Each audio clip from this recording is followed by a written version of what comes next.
fruit and good wine. Her first anniversary is coming up in September, and she plans to celebrate with her husband by going on a trip to Yosemite. Giving her number 2 speech, Adventures in Hiking, 5 to 7 minutes, Leena O.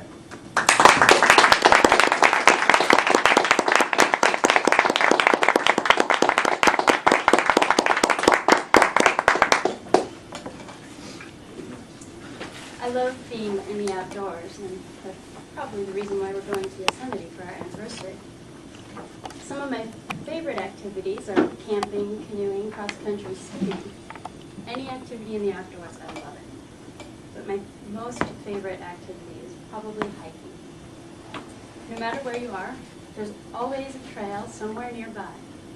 And it doesn't require much usually in terms of preparation or equipment. Most of all, there's nothing like a good day's hike to remind you that whatever you set out to do, you can accomplish it. 3 of my most memorable hiking adventures are the stories I'd like to share with you today. First, hiking in the Big Basin Redwoods of the Santa Cruz Mountains, and then hiking in Garland Ranch Regional Park with my husband, and finally hiking with my sister along the Gold Coast Trail in Maine. My first hike takes place in the forests of the Big Basin Redwoods.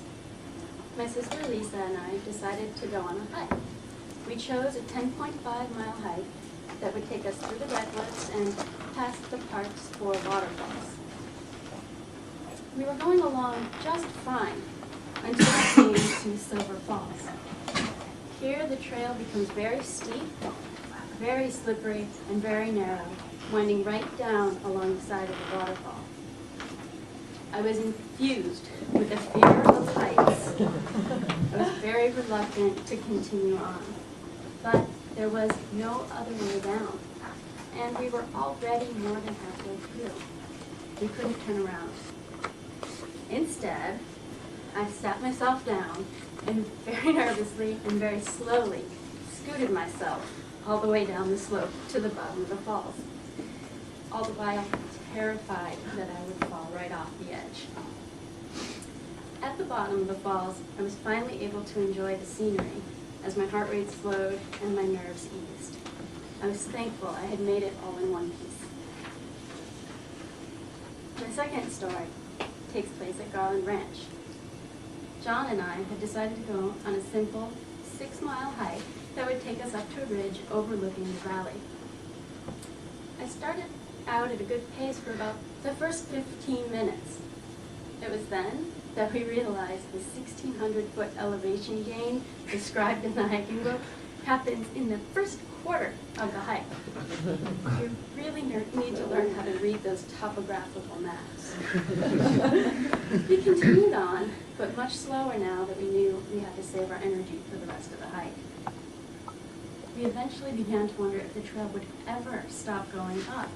We were getting exhausted and could barely put one foot in front of the other. The trail became so steep at one point that we had to crawl on hands and knees just to prevent slipping backwards. It was then that we took a serious break. We realized we might just be in a bit over our heads. And we started to wonder, how long would it take before the rescuers would find us if we didn't make it back to our car? That terrifying thought got us moving again, and only a few minutes later, thankfully, the trail leveled out at the top of the ridge, with beautiful views of the valley stretching out below us. We were now confident we would make it back, so we stopped to enjoy our picnic lunch, and then careened down the steep path on the other side of the ridge, back to the sweltering, non-air-conditioned safety of our car. My third, and definitely most memorable hiking story took place while on a camping trip with my sister in Maine. Lisa and I had been in a car accident only 6 weeks before. We were both badly injured and had been hospitalized overnight. We weren't going to let our injuries prevent us from going on the 2-week camping trip we planned earlier that year, though. While on our trip, we decided to go on a day hike, something that would outdo the 20-plus mile bike ride we've done 2 days before. So we chose a 10-mile loop hike along the Gold Coast Trail. Just as we started out, we couldn't resist diving into our Reese's Pieces, spilling a few out onto the trail beside us. The first part of the hike was quick and easy. We got to the coast in no time. Then everything changed. The trail began to wind in and out and up and down along the rugged coast. We were getting so tired, we decided to stop for lunch. It was then that we noticed storm clouds looming in the distance, and there was a chilly breeze coming in off the water. We knew we needed to get moving in case there was a storm coming in. We got going again at a good pace, but started to wear out quickly, scrambling over the rocks. The injuries from our car accident started to make themselves known. I became so exhausted that I was getting dizzy and rather queasy, so I had to lie down in the middle of the trail. We did that for about 20 minutes, but those storm clouds were definitely getting closer, and we had no idea how far the end of the trail was. We certainly hoped it was coming soon.